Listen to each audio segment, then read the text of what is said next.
Hello, my name is Lee. I'm the conflict resolver, and I'm here to help you have a more peaceful life.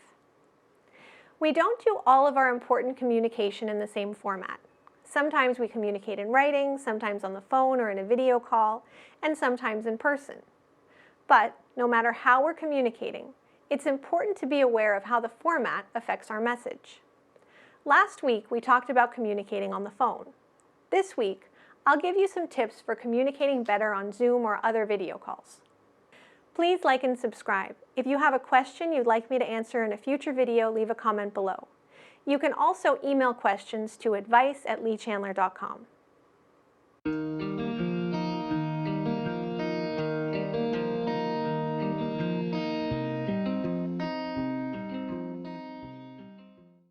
For the past few weeks, we've been talking about how the format you're communicating in can affect your message and what you can do to ensure that you're understood no matter where your conversation is happening.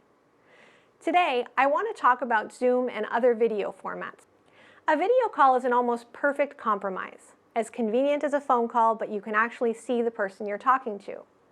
Unlike a phone call where your voice has to do all the work, or an email where your words have to do all the work, you can rely on your face, your gestures, and your background to communicate some of what you mean.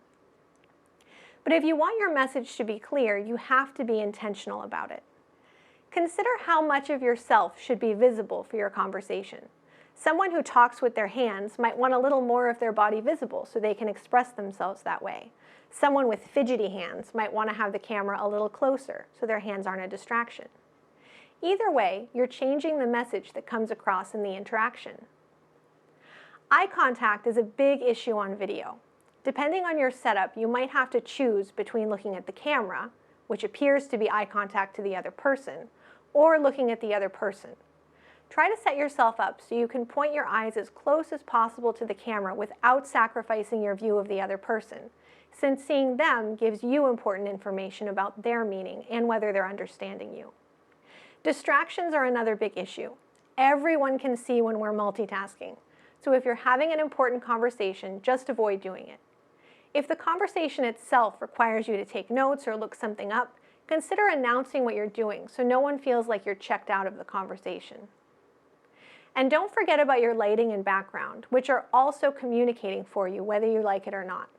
For a positive conversation, choose a well-lit, uncluttered space where the other person can focus on you.